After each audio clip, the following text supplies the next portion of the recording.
Estamos aquí hoxe nestes achádegos en Coeses que motivaron a primeira das iniciativas que vén de presentar o BNG no Congreso dos Diputados, a iniciativa do Grupo Municipal do BNG de Lugo,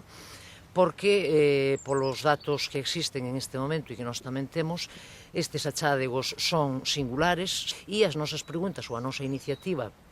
a este respecto vai precisamente no sentido de preguntarlle á Ministra de Fomento, ao Ministerio de Fomento, si ten coñecemento destes achádegos e, en principio, que ten pensado facer a respecto do trazado da autovía. Instamos ao Goberno Municipal a que adopte as medidas necesarias para intervir, ou seja, que tome cartas no asunto.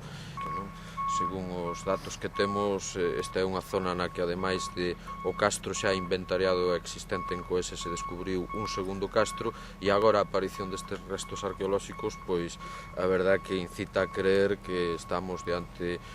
duns achádegos importantísimos a hora de coñecer máis a fondo unha etapa na que a investigación ou os datos que se teñen existen bastante poucos, porque todo apunta a que eses restos arqueolóxicos